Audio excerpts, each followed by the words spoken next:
My dear friend, आज मैं GK GS practice set के प्रैक्टिस सेट 7 के साथ आपके सामने हाजिर हूँ। जैसा कि आप जानते हैं, मैं इसमें प्रत्येक दिन 100 चुनिंदा क्वेश्चंस लेके आता हूँ और उसका डिटेल में एक्सप्लेनेशन देता हूँ। तो आप मेरे साथ वीडियो के लास्ट तक बने रहिए। हाँ, आपको एक ज़रूरी बात बताना था। जो बिहार दरोगा का अभी नोटिफिकेशन आया है, उसमें बिहार दरोगा का जो पीटी एग्ज़ाम होता है, प्रिलिमिनरी एग्ज़ाम होता है, उसमें 100 क्वेश्चंस पूछे जाते हैं जीके जीएस से, और उसके लिए यह सीरीज़ आपके लिए बहुत ही बेनिफिशियल होगा। तो ये मेरा 7वां सीरीज़ है। इससे पहले मैंने 6 सीरीज़ डाले हैं। आप उन क्वेश्चंस को भी देखिए। तो स्टार्ट करते हैं। उच्च न्यायालय के न्यायाधीशों की नियुक्ति करते हैं। किसके द्वारा उच्च न्यायालय के न्यायाधीशों की नियुक्ति होती है? सर्वोच्च न्यायालय, प्रधानमंत्री, राष्ट्रपति या मुख्यमंत्री?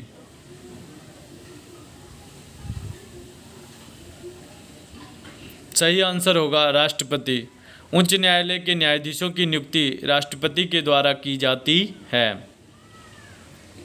भारत में राष्ट्रपति अपना त्यागपत्र किसके समक्ष पेश करेंगे? उपराष्ट्रपति के समक्ष, प्रधानमंत्री के समक्ष, भारत के मुख्य न्यायाधीश के समक्ष, लोकसभा के अध्यक्ष के समक्ष?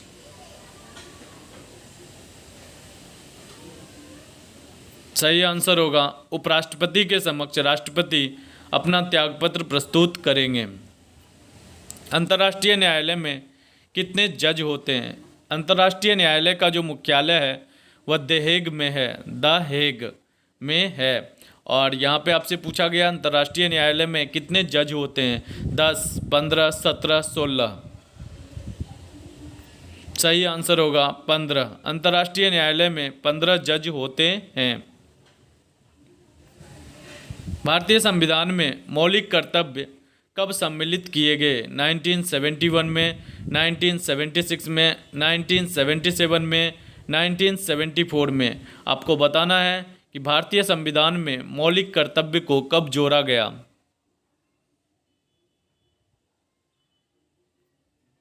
भारतीय संविधान में मौलिक कर्तव्य को 1976 ईस्वी में जोड़ा गया था, जब 42वां संविधान संशोधन के द्वारा मौलिक कर्तव्यों को जोड़ा गया था। भारत में वित्त आयोग के सदस्यों की नियुक्ति किसके द्वारा की जाती है? वित्त आयोग आर्टिकल 280 में वर्णन किया गया है भारत के संविधान में। आपसे यहाँ पे पूछा गया है कि वित्त आयोग के सदस्यों की नियुक्ति किसके द्वारा किया जाता है? राष्ट्रपति, भारत का मुख्य न्यायाधीश, प्रधानमंत्री, लोकसभा? किसके द्वारा नियुक्त किया जाता है? भारत के राष्ट्रपति के द्वारा वित्त आयोग के सदस्यों की नियुक्ति की जाती है। स्वच्छ भारत अभियान कब प्रारंभ हुआ था? इस तरह के जितने भी क्वेश्चन हैं, स्वच्छ भारत अभियान है, उज्ज्वला योजना है, प्रधानमंत्री नरेंद्र मोदी के द्वारा जितने भी योजनाएं, महत्वपूर्ण योजनाएं चालू किया गया था, उसका डेट आपके एग्जाम में पूछा जाता है कि यह कब प्रारंभ किया गया था। तो स्वच्छ भारत अभियान जो था वह कब प्रारंभ किया गया था? 1 अप्रैल 2015, 2 अक्टूबर 2014, 9 दिसंबर 2014, 26 जनवरी 2015?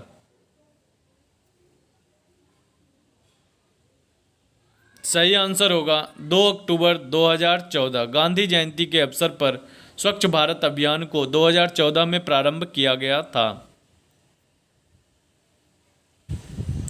स्वामी विवेकानंद ने किस शहर में आयोजित विश्व धर्म सम्मेलन में अपना भाषण 1893 में दिया था? तो ये विश्व धर्म सम्मेलन में स्वामी विवेकानंद ने 1893 ईस्वी में भाषण दिया था, जो बहुत ही ज़्यादा फेमस हुआ था। वहाँ पे उन्होंने संबोधन जो दिया था, भाइयों एवं बहनों ना कहकर बहनों एवं भाइयों, इससे ही शुरू किया था, और उन्होंने वैदिक धर्म के बारे में प्रचार किया था। तो आपको बताना है कि किस शहर में 1893 में उन्होंने भाषण दिया था? शिकागो में, लंदन में, इलाहाबाद में, उज्जैन में?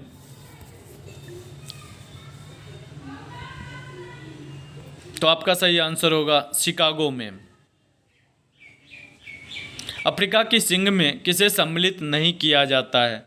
जब अफ्रीका का मैप पे आप देखेंगे तो नीचे साइड से आपको एक सर्किल, मतलब संकीर्ण एक एरिया दिखेगा, जिसे हम हॉर्न ऑफ अफ्रीका के नाम से जानते हैं।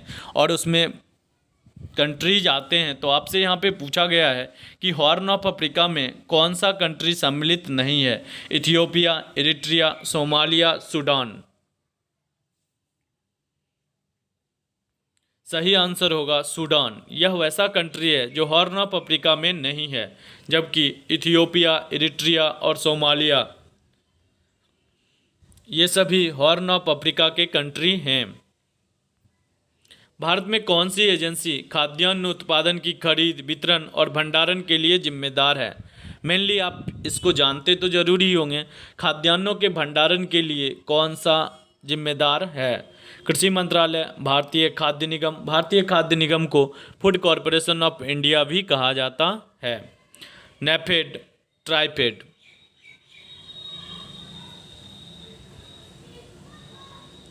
सही आंसर होगा भारतीय खाद्य निगम। यह भारत में खाद्यान्नों के उत्पादन, खरीद, वितरण और भंडारण के लिए जिम्मेदार है। निम्न में से कौन सा सही सुमेलित नहीं है। रबी फसल सरसों, ककड़ी। खरीफ फसल मक्का। जायद फसल खीरा, तरबूज। नकदी फसल कपास।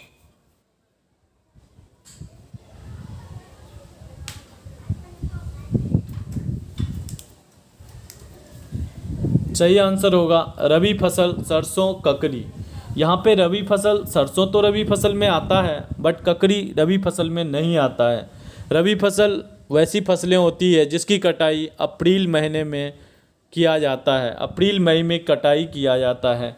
खरीफ फसल जो जाड़े में कटाई किया जाता है उसको खरीफ फसल कहा जाता है। अक्टूबर नवंबर में जिसकी कटाई की जाती है खरीफ फसल कहलाता है। खरीफ फसल और रबी फसल के बीच में कुछ महीने होते हैं जिसमें जायद फसल का उत्पादन किया जाता है, और नकदी फसल वैसे फसल होते हैं जिनका व्यापारिक तौर पर इस्तेमाल किया जाता है, जिनका सिर्फ और सिर्फ उत्पादन व्यापारिक तौर पर किया जाता है, उसे हम नकदी फसल कहते हैं।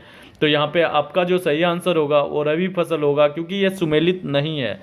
सरसों तो रबी फसल है, अगर यहीं पे गेहूं दिया रहता तो सही हो जाता, लेकिन ककड़ी रबी फसल नहीं है। खरीफ फसल का सही है मक्का, खरीफ फसल है।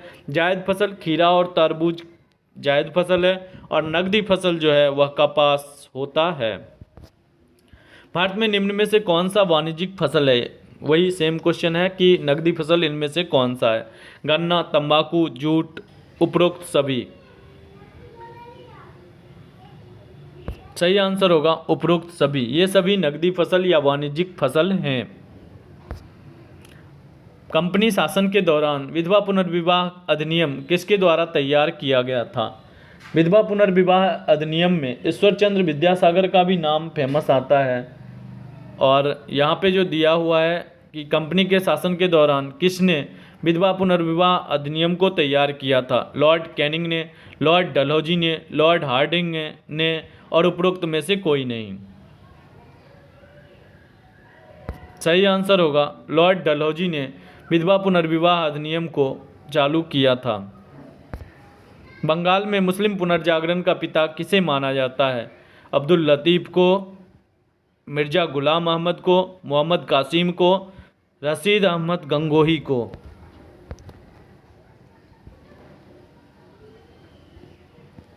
सही आंसर होगा अब्दुल लतीफ़ को बंगाल में मुस्लिम पुनर्जागरण का पिता माना जाता है।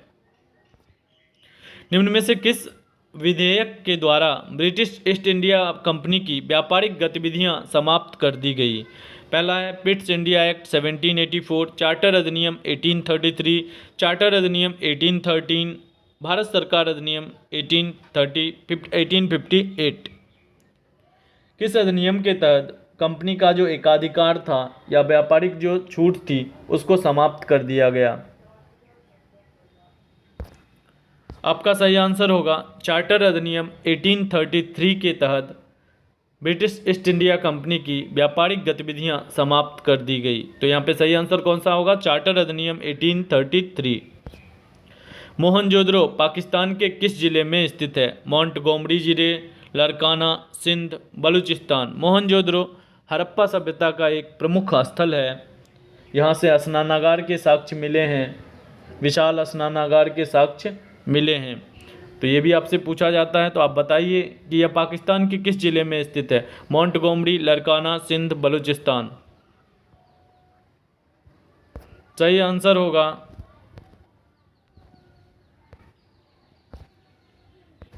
यह सिंध प्रांत में स्थित है। मोहनजोदड़ो पाकिस्तान के सिंध जिले में स्थित है।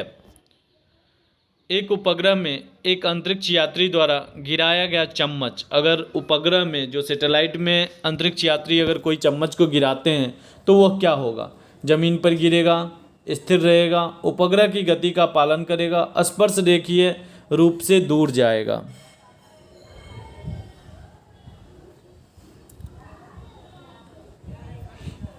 तो आपका सही आंसर होगा उपग्रह की गति का पालन करेगा।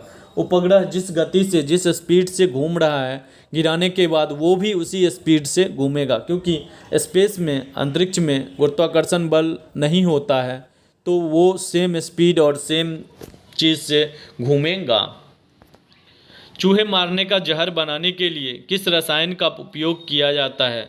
Ethyl alcohol, methyl isocyanide, potassium cyanide या इथाइल आइसोसाइनाइड। चूहे मारने का जो जहर होता है उसमें किसका इस्तेमाल किया जाता है? किस रासायनिक पदार्थ का इस्तेमाल किया जाता है?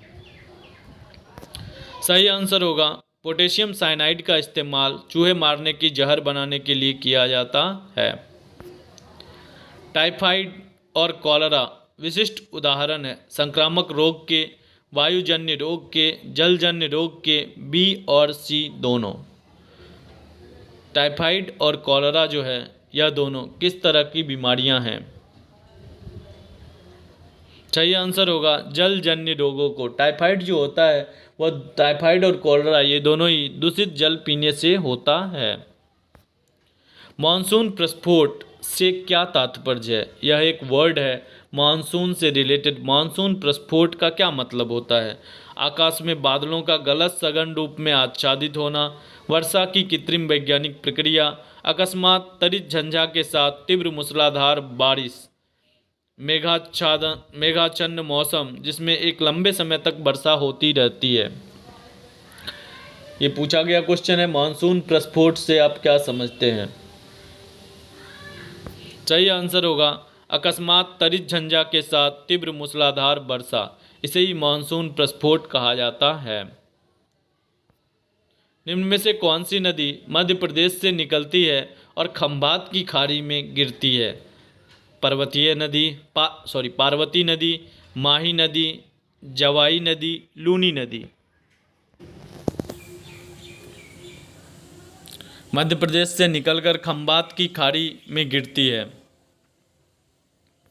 सही आंसर होगा माही नदी मध्य प्रदेश से निकलकर खंभात की खाड़ी में गिरती है। वहीं पे अगर लूनी नदी की बात करें तो लूनी नदी एकमात्र ऐसी नदी है जो भूमि पर ही समाप्त हो जाती है या कच्छ के रन्न में जाकर समाप्त हो जाती है। निम्नांकित राज्यों में से कौन छोटा नागपुर पठार का भाग नहीं है? बिहार, झारखंड, उड़ीसा, पश्चिम बंगाल। छोटा नागपुर पठार जो है वह हिमालय के तलछटी इलाकों में कहा जाता है। जो हिमालय का फुटप्रिंट है, जहाँ निचला भाग जो है हिमालय का है, उसमें जो पठार पाया जाता है वो सब छोटा नागपुर के पठार के अंतर्गत आते हैं। आपको पूछा गया है कि कौन सा राज्य उस पठार का हिस्सा नहीं है? बिहार, झारखंड, उड़ीसा, पश्चिम बंगाल। सही आंसर होगा उड़ीसा। उड़ीसा जो है यह छोटा नागपुर पठार का हिस्सा नहीं है, बाकी बिहार का भी कुछ पार्ट, झारखंड और पश्चिम बंगाल का कुछ पार्ट छोटा नागपुर पठार के हिस्से में आते हैं। निम्न हिमालय को उच्च हिमालय से अलग करने वाला प्रणोद क्या कहलाता है? हिमालय की 3 कैटेगरियां मुख्यतः होती है, ग्रेटर हिमालय, लेसर हिमालय, ये जिसको हम उच्च हिमालय, निम्न हिमालय और शिवालिक हिमालय कहते हैं। ये तीनों हिमालय की श्रेणियां एक दूसरे से बंटवारा किया गया है, उस लाइन को क्या बोलते हैं वही आपसे पूछा गया है। तो निम्न हिमालय और उच्च हिमालय के बीच के लाइन को क्या बोलते हैं? मैंने इस पर एक वीडियो भी बनाया है ज्योग्राफी में, द माउंटेन्स करके है, फिजिकल फीचर्स ऑफ इंडिया में द माउंटेन्स को मैंने कवर किया है। वहाँ पे मैंने फुल डिटेल में इसका कवर किया है, आप उस वीडियो को देख सकते हैं। तो यहाँ पे आपका ऑप्शन है स्वस्थानिक पट्टी, पारास्थानिक 1200 स्थानिक पट्टी, इनमें से कोई नहीं। मुख्य केंद्रीय प्रणोद।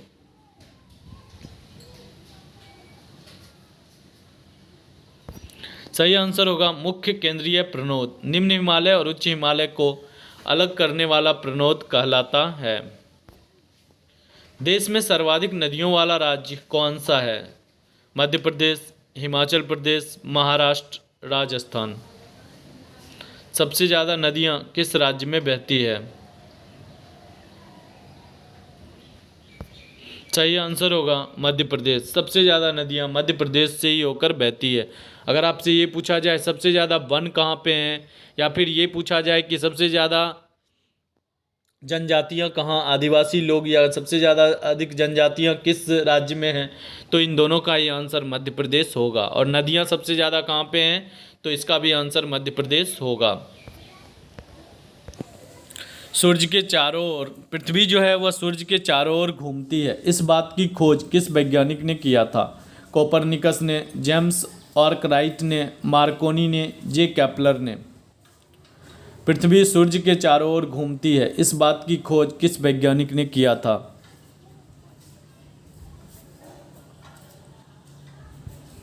सही आंसर होगा कोपरनिकस ने। पृथ्वी सूर्य के चारों ओर घूमती है, इसका खोज कोपरनिकस ने किया था। कृत्रिम जीन का निर्माण किसने किया था? कृत्रिम जीन का निर्माण मेघनाद साहा ने, डी रदरफोर्ड ने, हरगोविंद खुराना ने, ऑप्रेन ने। कौन से वैज्ञानिक ने कृत्रिम जीन का निर्माण किया था?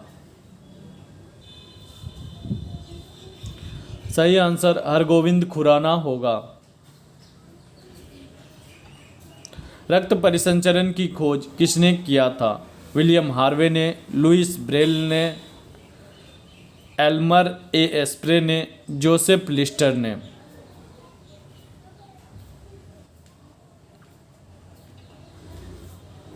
सही आंसर होगा विलियम हार्वे ने। रक्त परिसंचरण की खोज विलियम हार्वे ने किया था। अब से एक और पूछा जाता है, रक्त समूह की खोज किसने किया था? वो कार्ल लैंडस्टीनर ने किया था। वो रक्त समूह की खोज, बच्चे इसमें कंफ्यूज करते हैं तो आप याद रखिएगा, रक्त परिसंचरण की खोज विलियम हार्वे ने किया था और रक्त समूह की खोज कार्ल लैंडस्टीनर ने किया था। जीवन के रासायनिक विकास के सिद्धांत को प्रतिपादित किया गया था। किसने जीवन के रासायनिक विकास के सिद्धांत को प्रतिपादित किया था? जैसे जीवन के जैविक विकास के सिद्धांत को, या जिसे आप जैव विकास का सिद्धांत भी बोलते हैं, उसे डार्विन ने प्रतिपादित किया था। वैसे ही जीवन के रासायनिक विकास के सिद्धांत को किसने प्रतिपादित किया था? न्यूलैंड ने, डार्विन ने, ऑप्रेन ने, विलियम कॉक्सटन ने। सही आंसर होगा ऑप्रेन ने जीवन के रासायनिक विकास के सिद्धांत को प्रतिपादित किया था। सिंधु घाटी सभ्यता के घर किससे बनाए जाते थे? ईंट से, बांस से, पत्थर से, लकड़ी से। आपको पता होना चाहिए कि सिंधु घाटी सभ्यता एक नगरीय सभ्यता थी, तो यहाँ पे घर किस चीज़ से बनाए जाते थे? सही आंसर ईंट से। सिंधु घाटी सभ्यता के घर ईंट से बनाए जाते थे। चीन ने सिविल सेवा परीक्षा कब शुरू किया? 6 AD में, 1905 ईस्वी में, 1920 ईस्वी में, 1949 ईस्वी में। चीन में सिविल सेवा परीक्षा की शुरुआत कब हुई थी? सही आंसर 6 AD होगा। 6वीं शताब्दी ईस्वी पूर्व में चीन ने सिविल सेवा परीक्षा की शुरुआत की थी। किस रेडियो एक्टिव तत्व का नाम उसके खोजकर्ता के देश के नाम पर रखा गया है? तो रेडियम, यूरेनियम, पोलोनियम, पैलेडियम, ये सभी रेडियो एक्टिव तत्व हैं। तो इनमें से किसका नाम किसी देश के नाम पर रखा गया है? सही आंसर होगा पोलोनियम। पोलैंड के नाम पर, पोलैंड के ही वैज्ञानिक ने इसका खोज किया था, इसीलिए पोलैंड के नाम पर इस तत्व का नाम पोलोनियम रखा गया था। एक सर्पिल जीवाणु को कहते हैं? देखिए, जीवाणु के बहुत सारे प्रकार होते हैं, तो ये सारे प्रकार ही दिए गए हैं। डिप्लोकोकस, बैसिलस, कोकस, एस्पाइरिलियम, ये सभी टाइप्स दिए गए हैं जीवाणु के। उनका जिस आकृति में उनकी शेप होती है उसके आधार पे। तो आपसे पूछा गया है कि सर्पिल जीवाणु, जो सांप के आकार का जो टेढ़ा मेढ़ा होता है, उस जीवाणु का नाम क्या होगा? सही आंसर होगा एस्पाइरिलम। एस्पाइरिलम जो है, इस तरह के जीवाणु को की आकृति जो होती है वो सर्पिल होती है। तड़ित चालक के आविष्कारक कौन है? तड़ित चालक, जो आपका झंझावात जो होता है, जो बिजली चमकने के बाद बिजलियाँ गिरती है, तो उसको रोकने के लिए किसी भी बिल्डिंग के ऊपर एक छड़ को दिया जाता है जो नीचे ज़मीन तक सटा हुआ होता है। इससे बिल्डिंग को कम नुकसान पहुंचता है। तो इस तड़ित चालक के आविष्कारक कौन थे? Graham Bell, lord Lister, Benjamin Franklin, Einstein. सही आंसर होगा बेंजामिन फ्रैंकलिन ने तड़ित चालक का आविष्कार किया था। सिंधु घाटी की सभ्यता में घोड़े के अवशेष कहाँ से मिले हैं? सिंधु घाटी सभ्यता में कौन चीज़ कहाँ से अवशेष मिले हैं, साक्ष्य मिले हैं, इससे एक ना एक क्वेश्चन रहता ही है। तो यहाँ पे आपको बताना है कि घोड़े के अवशेष कहाँ से मिले हैं। सुरकोटदा, वानावली, मांडा, राखीगढ़ी। आपका सही आंसर होगा सिंधु घाटी सभ्यता में घोड़े के जो अवशेष हैं वह सुरकोटदा से मिले हैं, यानी ए ऑप्शन जो होगा वह सही होगा। जापान की संसद को किस नाम से जाना जाता है? Diet, Dail, yuan, soda. सही आंसर डाइट होगा। जापान की संसद को डाइट के नाम से जाना जाता है। तितलियों का अध्ययन क्या कहलाता है? इक्थियोलॉजी, नियोंटोलॉजी, लेपिडेटेरियोलॉजी, पॉलिनोलॉजी। तितलियों का अध्ययन क्या कहलाता है? सही आंसर होगा सी नंबर, लेपिडेटेरियोलॉजी। लेपिडेटेरियोलॉजी जो होता है वह तितलियों का अध्ययन से संबंधित होता है। रॉकेट की गति पर कौन सा संरक्षण सिद्धांत लागू होता है? वेग संरक्षण सिद्धांत, संवेग संरक्षण का सिद्धांत, गति का संरक्षण या अभिकेंद्र। सही आंसर होगा रॉकेट की गति पर संवेग संरक्षण का सिद्धांत लागू होता है। निम्न में से बल का एसआई मात्रक कौन सा होता है? बल F बराबर ma, force is equal to mass into acceleration होता है। आप यहाँ से निकाल सकते हैं कि उसका एसआई मात्रक क्या होता है। सही आंसर होगा kg, मीटर पर सेकेंड स्क्वायर। आपको मैं फिर से समझाने का प्रयास करूं। kg, मैंने क्या बोला था? Force is equal to mass गुने एक्सेलरेशन होता है। तो एक्सेलरेशन का मात्रक ms-2 होता है और kg मास का kg हो जाएगा। इस तरह से फोर्स का जो मात्रक हो जाएगा kg, मीटर पर सेकेंड स्क्वायर।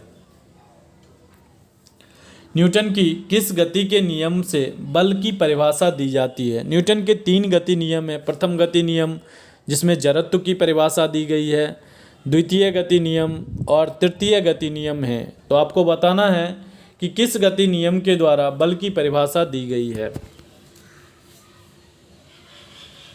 सही आंसर होगा द्वितीय गति नियम के द्वारा इसी F बराबर ma को प्रूव किया गया है। जबकि तृतीय गति नियम जो है वह संबंधित होता है प्रत्येक क्रिया के बराबर और विपरीत प्रतिक्रिया होती है।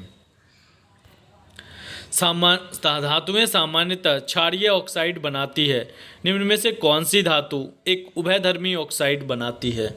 उभयधर्मी ऑक्साइड बनाती है। आपको इसका आंसर देना है।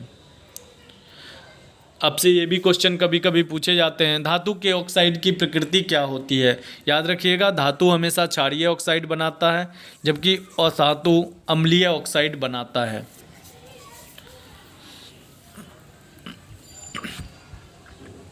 सही आंसर होगा एल्यूमिनियम। यह एक उभयधर्मी ऑक्साइड बनाता है। वह धातु जिसे चाकू से आसानी से काटा जा सकता है। कौन सा ऐसा धातु है जिसे हम आसानी से चाकू से काट सकते हैं? ऑप्शन है कैल्शियम, सोडियम, मैग्नीशियम, पारा।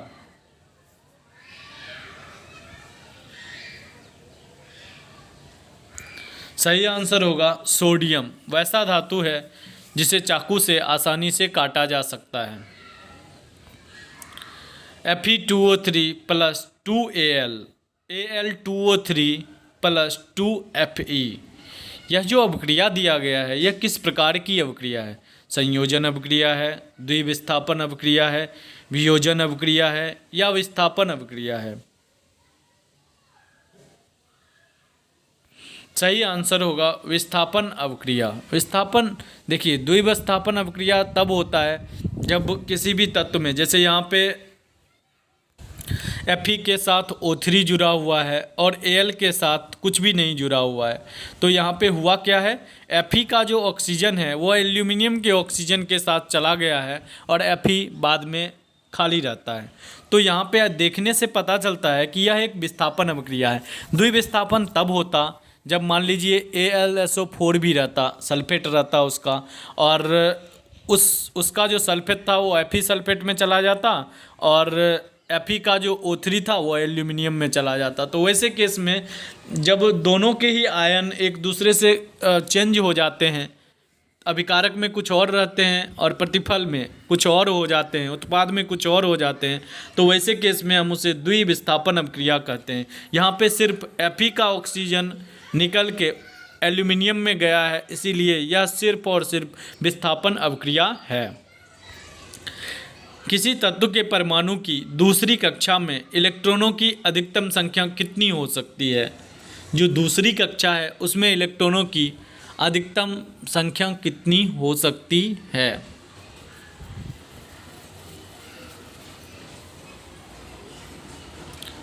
इसको निकालने के लिए एक फॉर्मूला होता है 2n²।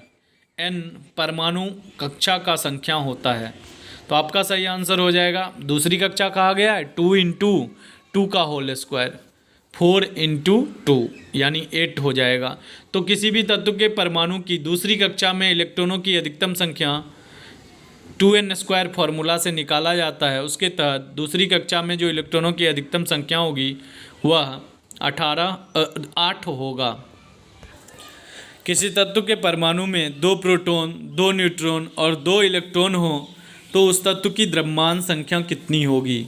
द्रव्यमान संख्या जो होता है वह प्रोटॉन की संख्या तथा न्यूट्रॉन की संख्या का योग होता है।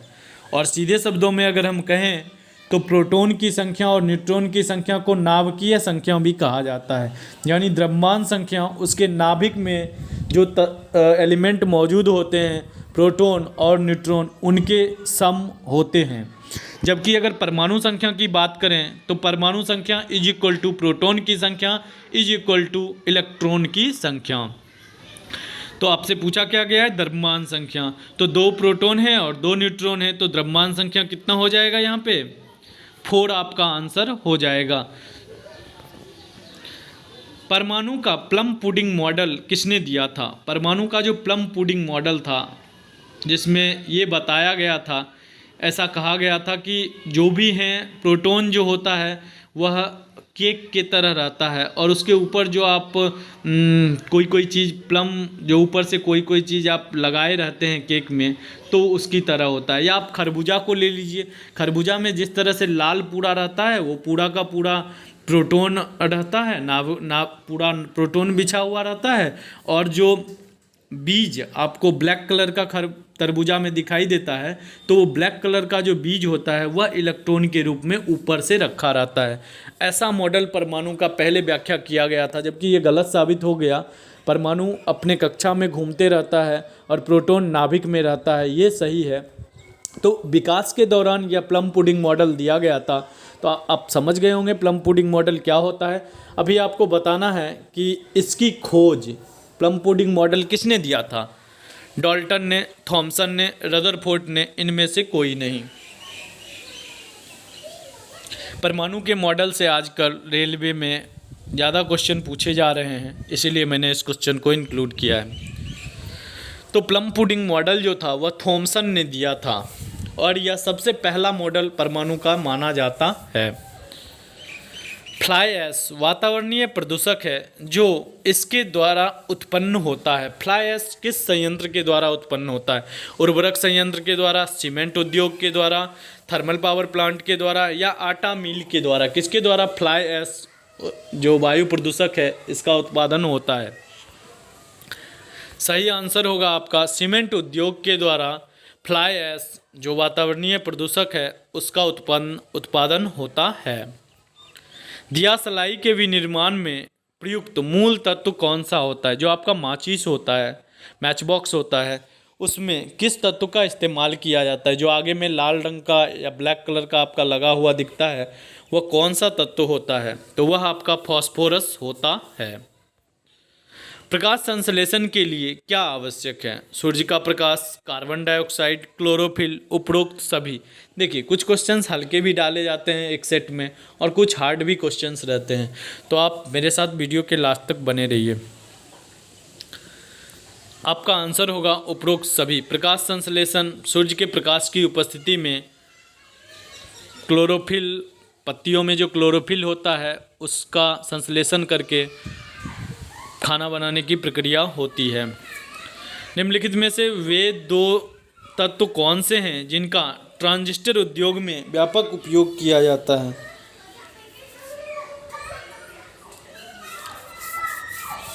Carbon platinum, iridium germanium, silicon germanium, tungsten platinum transistor उद्योग में सबसे ज़्यादा उपयोग किया जाता है। सही आंसर होगा सिलिकॉन और जर्मेनियम। ये दोनों ऐसे तत्व हैं जिनका उपयोग ट्रांजिस्टर उद्योग में किया जाता है। निम्न में से वह पदार्थ कौन सा है जिसका उपयोग कपड़े से स्याही और जंग के धब्बों को मिटाने के लिए किया जाता है? कपड़े में जो स्याही का धब्बा लग जाता है या जंग का धब्बा लग जाता है उनको मिटाने के लिए किस पदार्थ का उपयोग किया जाता है? अल्कोहल, ईथर, ऑक्जेलिक अम्ल, मिट्टी का तेल। सही आंसर होगा ऑक्जेलिक एसिड। यह दाग छुड़ाने के लिए फेमस होता है। जैव पदार्थों के सबलेपन में इस रसायन का उपयोग किया जाता है। आपने सुना होगा मम्मी, वो किसी भी इंसान का बॉडी अगर 2-3 दिन तक रखना है तो आइस में रखने से या तो आप आइस में रख सकते हैं या फिर आप उसके ऊपर सब लेपन किसी केमिकल को उसके शरीर पे लगा के उसको गलने से या ख़राब होने से बचा सकते हैं। तो कौन से रसायन का सब लेपन में इस्तेमाल किया जाता है? एथिलीन ग्लाइकोल, मिथेनॉल, फॉर्मेल्डिहाइड और जल में फॉर्मेल्डिहाइड या गैसीय फॉर्मेल्डिहाइड। सही आंसर होगा जल में फॉर्मेल्डिहाइड का इस्तेमाल करके सब लेपन किया जाता है। कोशिका में राइबोसोम की अनुपस्थिति में कौन सा कार्य संपादित नहीं होगा? मतलब राइबोसोम कौन सा कार्य करता है यही आपको बताना है। अगर राइबोसोम ना रहे तो कोशिका में वो कार्य संपादित नहीं होगा। श्वसन, उत्सर्जन, प्रोटीन संश्लेषण, कार्बोहाइड्रेट संश्लेषण। सही आंसर होगा प्रोटीन संश्लेषण। राइबोसोम जो होता है वह प्रोटीन संश्लेषण में महत्वपूर्ण भूमिका निभाता है। अगर राइबोसोम की अनुपस्थिति हो तो प्रोटीन संश्लेषण नहीं होगा। कोशिका द्रव साइटोप्लाज्म में उपस्थित महीन, शाखित, झिल्लीदार और अनियमित नलिकाओं का घना जाल क्या कहलाता है? कोशिका द्रव, कोशिका का 2 ही पार्ट होता है, एक न्यूक्लियस होता है, केंद्रक होता है और दूसरा कोशिका द्रव होता है। बाहर में कोशिका झिल्ली होती है। आपको पता हो कि ये भी क्वेश्चन पूछा जाता है, कोशिका झिल्ली या कोशिका भित्ति सिर्फ और सिर्फ जंतु कोशिका पादप कोशिका में पाया जाता है, जंतु कोशिका में नहीं पाया जाता है। तो यहाँ पे पूछा गया है कोशिका द्रव में कौन सी जालीदार, झिल्लीनुमा, शाखित, महीन संरचना है? तो गोल्जिकाय, माइटोकॉन्ड्रिया, राइबोसोम, अंतः प्रद्रव्य जालिका। सही होगा एंडोप्लाज्मिक रेटिकुलम। यह साइटोप्लाज्म में पाया जाता है, यानी एंडोप्लाज्मिक अंतःप्रद्रव्य जालिका या कोशिका द्रव में पाया जाता है। गैसों में निम्न समूहों में से कौन सा हरित गृह प्रभाव में योगदान करता है? कौन सा गैस ग्रीन हाउस इफेक्ट में हेल्प करता है? आपका ऑप्शन है अमोनिया और ओजोन, कार्बन मोनोऑक्साइड और सल्फर डाइऑक्साइड, कार्बन डाइऑक्साइड और मीथेन, कार्बन टेट्राफ्लोराइड और नाइट्रस ऑक्साइड। सही आंसर होगा कार्बन डाइऑक्साइड और मीथेन। यह हरित गृह इफेक्ट, ग्रीन हाउस इफेक्ट जो होता है उसमें मदद करता है। जिंक फॉस्फाइड का आमतौर पर क्या प्रयोग होता है? जिंक फॉस्फाइड का इस्तेमाल आमतौर पर किस रूप में किया जाता है? कवकनाशी के रूप में, शाकनाशी के रूप में, कृंतकनाशी के रूप में। कृंतक मतलब चूहा, जो भी कुतरने वाले जीव होते हैं उनको कृंतक कहा जाता है। चूहा, छछूंदर, इन सब के नाश करने के रूप में या गंधहारक के रूप में, किस रूप में जिंक फॉस्फाइड का इस्तेमाल किया जाता है? सही आंसर होगा कृंतकनाशी के रूप में जिंक फॉस्फाइड का इस्तेमाल किया जाता है। वायुमंडल में बादलों का तैरने का कारण क्या होता है? उनका क्या कम होता है जिसके कारण बादल तैरते हैं? ताप, घनत्व, वेग, दाब। सही आंसर होगा घनत्व। देखिए प्लवन के नियम के अनुसार सीधा ही कहा जाता है, चाहे वो वायु में रहे या जल में रहे, कोई भी चीज़ किसी चीज़ के ऊपर तभी तैरता है जब तैरने वाले चीज़ का घनत्व जिस चीज़ में तैर रहा है उससे कम हो। जिसका घनत्व कम होगा वो तैरेगा दूसरे चीज़ पे। जैसे आपको मैं बताऊं, पारा, इसमें अगर आप लोहा को डालिएगा तो लोहा तैरेगा, जबकि लोहा पानी में डूब जाता है। लोहा का घनत्व जल से ज़्यादा होता है, इसीलिए वह जल में डूब जाता है, जबकि पारा में अगर आप लोहा को रखिएगा तो वो तैरेगा। इसका कारण है कि लोहा का घनत्व पारा से कम होता है। तो वैसे ही यहाँ पे पूछा गया है बादल तैर रहा है, तो वायुमंडल के घनत्व से बादल का घनत्व जो होता है वो कम होता है, इसीलिए बादल तैरता है। निम्न में से कौन सा तत्व परमाणु ईंधन की श्रेणी में नहीं आता है? परमाणु ईंधन की श्रेणी में कौन सा तत्व नहीं आता है? मतलब जो नाभिकीय रिएक्टर वगैरह में यूज किए जाते हैं, इनमें से कौन सा तत्व है जो नहीं यूज किया जाता है? Thorium, plutonium, cadmium, uranium.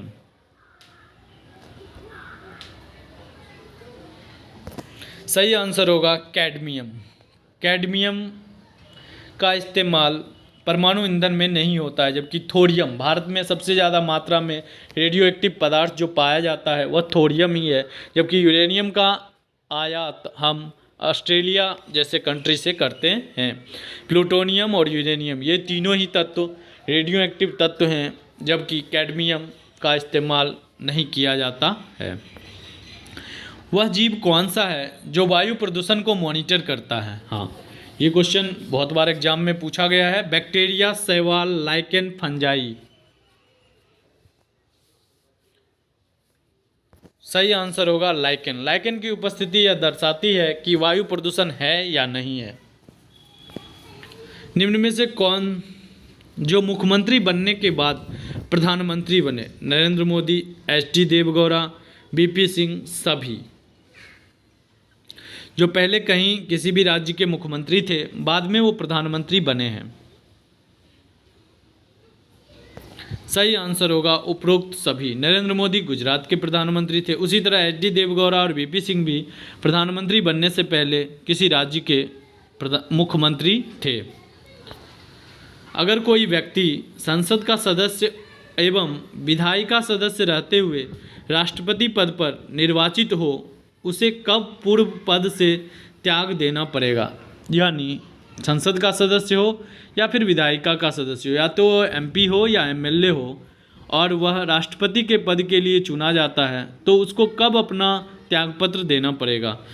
सिर्फ विधायिका सदस्यता से त्यागपत्र देना होगा, निर्वाचित होने के 60 दिनों के अंदर त्यागपत्र देना होगा, पद ग्रहण करने से पूर्व ही त्यागपत्र देना होगा, निर्वाचित होने के 14 दिन के अंदर त्यागपत्र देना होगा। यानी कोई व्यक्ति एमपी और एमएलए है अगर, तो पद ग्रहण से पूर्व ही, जिस दिन उसका शपथ ग्रहण होगा उससे पूर्व ही उसे अपने पद से त्यागपत्र देना होगा। राष्ट्रपति का क्षमादान की शक्ति का उल्लेख किस आर्टिकल, आर्ट नहीं आर्टिकल में उल्लेखित है? किस आर्टिकल में राष्ट्रपति के क्षमादान की शक्ति दिया गया? राष्ट्रपति को बहुत सारी विधायिका शक्ति, कार्यपालिका शक्ति, न्यायिक शक्ति दी गई है। तो न्यायिक शक्ति के तहत राष्ट्रपति को एक क्षमादान की शक्ति दिया गया है, जिसमें वह किसी के भी मृत्युदंड को समाप्त कर सकता है। तो आपको यहाँ पे बताना है कि किस आर्टिकल में ऐसा उल्लेख किया गया है। सही आंसर होगा आर्टिकल 72 में राष्ट्रपति के क्षमादान की शक्ति की व्याख्या की गई है। किस राष्ट्रपति की मृत्यु कार्यकाल के दौरान हुई थी? बताना है कौन से राष्ट्रपति थे जो कार्यकाल के दौरान ही उनकी मृत्यु हो गई थी। राजेंद्र प्रसाद, जाकिर हुसैन, फखरुद्दीन अली अहमद। सही आंसर होगा 2 और 3। डॉक्टर जाकिर हुसैन और फखरुद्दीन अली अहमद की मृत्यु पद पर रहते हुए ही हो गई थी। और आपको अगर इसके बारे में डिटेल जानना है, किसका कार्यकाल कितना है, किस राष्ट्रपति के कार्यकाल में कौन से महत्वपूर्ण कार्य हुए, इसके लिए आप राष्ट्रपति का वीडियो मेरे चैनल पर देख सकते हैं, जिसको मैंने फुल डिटेल में कवर किया है। उपराष्ट्रपति को शपथ कौन दिलाता है? सिर्फ राष्ट्रपति, राष्ट्रपति या उसके द्वारा नियुक्त किसी व्यक्ति के द्वारा? उपरोक्त में से कोई नहीं, कोई नहीं। देखिए इन दो ये ऑप्शन कभी कभी अब एग्जाम में देखे जाते हैं। आपको इंग्लिश में लिखा रहेगा नन ऑफ द अबव या नन। नन मतलब कोई नहीं, मतलब कोई नहीं दिलाता है शपथ।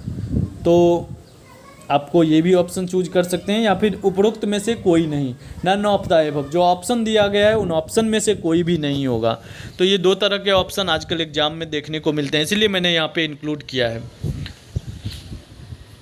तो सही आंसर होगा उपरोक्त में से कोई नहीं। उपराष्ट्रपति को शपथ कौन दिलाता है? तो उपराष्ट्रपति को शपथ कोई भी आदमी नहीं दिलाता है। उपराष्ट्रपति जो होता है वह राज्यसभा के पदेन सभापति के रूप में ही नियुक्ति होती है उसकी। तो राज्यसभा से उसकी नियुक्ति होती है, तो उसको शपथ ग्रहण कोई नहीं करवाता है। प्रधानमंत्री निम्न में से किसकी अध्यक्षता करता है? नीति आयोग, राष्ट्रीय विकास परिषद, दोनों, कोई नहीं। प्रधानमंत्री पद के अलावा बहुत सारे डिपार्टमेंट और बहुत सारे संस्थाओं के अध्यक्षता उन्हें खुद ही मिल जाती है। तो आपसे वही पूछा गया है किस किस संस्थाओं की अध्यक्षता प्रधानमंत्री करते हैं? नीति आयोग, राष्ट्रीय विकास परिषद, दोनों, कोई नहीं। सही आंसर होगा दोनों। नीति आयोग के भी अध्यक्ष राष्ट्रपति ही होते हैं और राष्ट्रीय विकास परिषद इसके भी अध्यक्ष प्रधानमंत्री ही होते हैं। नीति आयोग के अध्यक्ष भी प्रधानमंत्री होते हैं और राष्ट्रीय विकास परिषद के भी अध्यक्ष प्रधानमंत्री होते हैं। सैन्य बलों का सर्वोच्च सेनापति कौन होता है? ये तो आपको मालूम ही होगा। गृह मंत्री, प्रधानमंत्री, थल सेना, वायुसेना प्रमुख या फिर राष्ट्रपति। मैं ऑप्शन को ज़्यादा दिमाग नहीं लगाता हूँ, ऐसे भी किसी भी तरह का ऑप्शन देता हूँ, बट जो मेन चीज़ होता है वो ये होता है कि आपका सही आंसर क्वेश्चन क्या है और आप उसका सही आंसर जान लें। सबसे बेस्ट तैयारी वो होता है जब क्वेश्चन बोला जाए और आपको आंसर मालूम हो। तो सही आंसर होगा राष्ट्रपति। इसे सैन्य बलों का सर्वोच्च सेनापति कहा जाता है। उपराष्ट्रपति का कार्यकाल कितना होता है? 60 साल, 65 साल, 62 साल, कोई नहीं।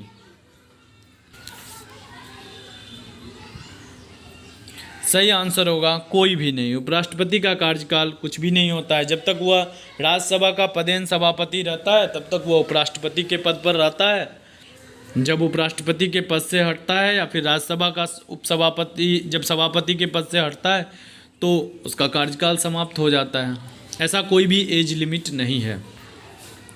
प्रधानमंत्री बनने के लिए निम्न में से आवश्यक है? लोकसभा का सदस्य होना चाहिए, राज्यसभा का सदस्य होना चाहिए, उपरोक्त में से कोई नहीं, कोई नहीं। प्रधानमंत्री बनने के लिए ऐसा कहीं भी फिक्स नहीं लिखा हुआ है। प्रधानमंत्री की योग्यता जब आप पढ़िएगा तो उसमें लिखा हुआ है भारत का नागरिक हो, तो इसमें कहीं भी कोई भी अनिवार्यता नहीं है कि लोकसभा का सदस्य होना ही चाहिए या राज्यसभा का सदस्य होना ही चाहिए योग्यता में। और जब वह प्रधानमंत्री बन जाता है तो उसे किसी सदन की सदस्यता लेनी पड़ती है। ज़रूरी नहीं है कि किसी भी व्यक्ति को प्रधानमंत्री के रूप में, जो बहुमत दल का नेता जिसको स्वीकार कर लिया जाता है वह प्रधानमंत्री के रूप में चूज हो जाता है, बाद में उसे लोकसभा की सदस्यता लेनी पड़ती है। प्रधानमंत्री सदन का सदस्य नहीं रहते हुए कितने दिनों तक प्रधानमंत्री पद पर रह सकता है? मतलब अगर मान लीजिए किसी सदन का सदस्य नहीं है तो वह कितने दिन तक पद पर रह सकता है? देखिए, मैं फिर से आपको मुझे लगता है आप कंफ्यूज हो गए होंगे। देखिए, प्रधानमंत्री की योग्यता के अनुसार प्रधानमंत्री पद के लिए कोई चुनाव होता ही नहीं है। लोकसभा का चुनाव होता है। लोकसभा के चुनाव में जिस दल को बहुमत मिलता है उस दल की जिम्मेदारी होती है कि वह किसी भी व्यक्ति को प्रधानमंत्री के रूप में चुन सकता है। चूँकि प्रधानमंत्री के फेस पर ही वोट मिलता है, इसीलिए जैसे नरेंद्र मोदी का चुनाव हुआ था तो उसमें प्रधानमंत्री के पद के रूप में पहले ही फोकस कर दिया जाता है, नरेंद्र मोदी हमारे प्रधानमंत्री बनेंगे अगर भाजपा जीतेगी तो इस तरह से दिखा दिया जाता है। लेकिन ये ज़रूरी नहीं है, किसी भी व्यक्ति को जो किसी भी सदन का सदस्य नहीं भी है तो भी वह प्रधानमंत्री के पद पर बन सकता है। अब यहाँ जो क्वेश्चन है उसका मतलब ये हुआ, प्रधानमंत्री तो बन गए वो, लेकिन कितने दिनों के अंदर उनको सदन की सदस्यता लेनी पड़ेगी, ये आपसे पूछा गया है। तो 6 माह, 12 माह, 3 माह, 9 माह। सही आंसर होगा 6 माह के भीतर उन्हें किसी भी सदन की सदस्यता लेनी पड़ेगी। और अगर वो प्रधानमंत्री के पद पर बन रहे हैं तो नॉर्मली जैसे नरेंद्र मोदी वाराणसी से चुनाव ही लड़ लेते हैं, वो पहले ही चुन के जाते हैं, एमपी के रूप में ही चुन के जाते हैं, तो उनको प्रधानमंत्री बनने में कोई दिक्कत नहीं है। लेकिन अगर मान लीजिए किसी भी जो कभी भी चुनाव नहीं लड़ा है उस व्यक्ति को भी प्रधानमंत्री बनाया जा सकता है, लेकिन उसे 6 महीने के भीतर राज्यसभा, लोकसभा या राज्यसभा किसी की सदस्यता लेनी पड़ेगी। इसीलिए देखिए यहाँ पे मैंने जो उपरोक्त में से कोई नहीं टिक किया है, इसीलिए किया है क्योंकि योग्यता में कुछ भी नहीं लिखा हुआ है, लेकिन जब वो प्रधानमंत्री बनते हैं तो उन्हें किसी न किसी सदन का सदस्य होना चाहिए। राष्ट्रपति उम्मीदवार की जमानत राशि कब जब्त हो जाती है? राष्ट्रपति उम्मीदवार के लिए कोई भी व्यक्ति खड़ा हो सकता है जो भारत का नागरिक हो, 35 वर्ष से अधिक की आयु का हो, तो किसी लाभ के पद पर ना हो, ये सारे पोस्ट उसके होते हैं। तो पूछा जा रहा है आपसे कि राष्ट्रपति उम्मीदवार की जमानत राशि कितनी होती है? अगर वो चुनाव हार गया तो जमानत राशि क्या होती है? कुल डाले गए जमानत राशि कब जब्त की जाती है, ये पूछा गया है। तो कुल डाले गए मत का 6% से कम मत प्राप्त होने पर, कुल डाले गए मत का 1/6 भाग से कम मत प्राप्त होने पर, कुल डाले गए मत का 26% से कम मत प्राप्त होने पर, कुल डाले गए मत का 2/6 भाग से कम मत प्राप्त होने पर। सही आंसर होगा जितना भी वोट डाला गया है उसका अगर 1/6 भाग से भी अगर किसी व्यक्ति को कम वोट प्राप्त होता है और अगर वो राष्ट्रपति पद के लिए चुनाव के लिए खड़ा हुआ है तो उसका जो जमानत राशि चुनाव के वक्त जमा किया जाता है वह जब्त कर लिया जाता है, क्योंकि यह चुनाव आयोग के साथ एक धोखा समझा जाता है। वह थोड़ा भी योग्य नहीं था राष्ट्रपति पद के लिए और उसने चुनाव के लिए खड़ा हो गया, इसीलिए उसको 1/6 कुल वैध मतों का जो है उससे भी कम वोट आया है। राष्ट्रीय एटलस थीमेटिक मानचित्र संगठन कहाँ है? National atlas and thematic map organisation कहाँ स्थित है? मुंबई में, कोलकाता में, दिल्ली में, भोपाल में।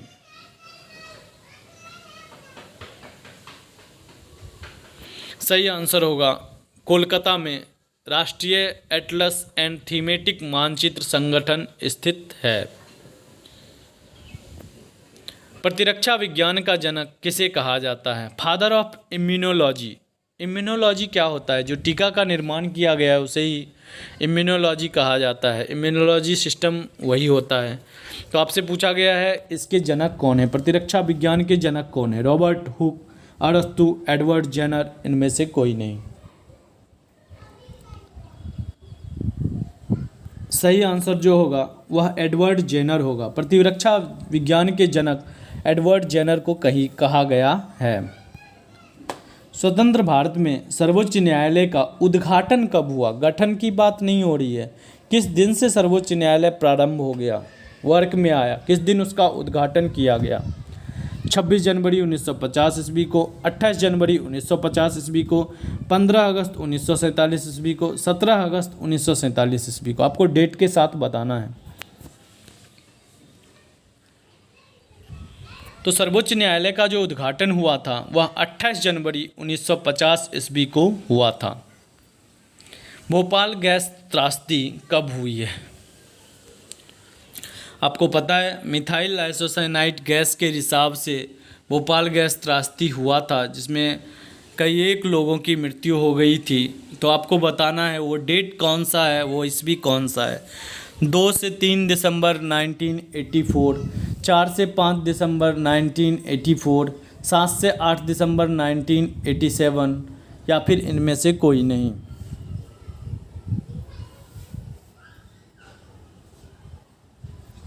सही आंसर होगा 2 या 3 दिसंबर 1984, इसमें ही भोपाल गैस त्रासदी हुई थी। अंगूर उत्पादन का संबंध किससे है? मतलब अंगूर का जो उत्पादन किया जाता है वह क्या कहलाता है? Horticulture, aeroponics, pisciculture, viticulture.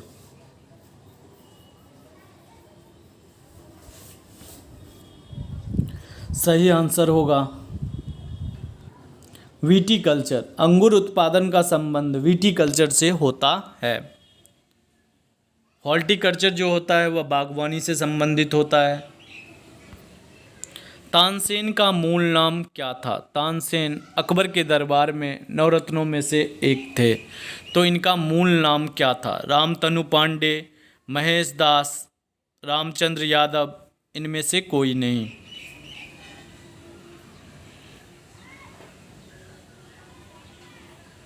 सही आंसर होगा रामतनु पांडे।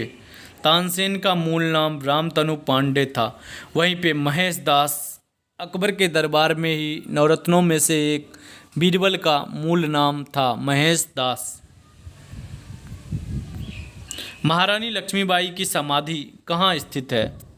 महारानी लक्ष्मीबाई जैसा कहा जाता है तो झांसी से इनका संबंध है, झांसी के राजघराने से इनका संबंध है। लेकिन आपसे पूछा गया है कि इनकी समाधि कहाँ पे स्थित है? ग्वालियर, झांसी, कैथल, इनमें से कोई नहीं। इनके बचपन का नाम मनु या मणिकर्णिका था। सही आंसर होगा ग्वालियर में। महारानी लक्ष्मीबाई की समाधि स्थल ग्वालियर में है। किस वेद का संबंध जादू टोना, वशीकरण व भूत प्रेत से है?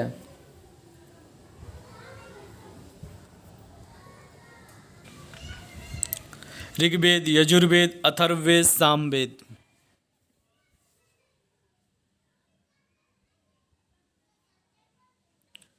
सही आंसर होगा अथर्ववेद। चलिए मैं आपसे एक क्वेश्चन पूछता हूँ। वेद त्रयी के नाम से इन चारों वेदों से किन किन वेदों को नाम जाना जाता है? मतलब इन चारों में से ही 3 नाम आप बताइए जिनको कंबाइंड रूप से वेद त्रयी कहा जाता है।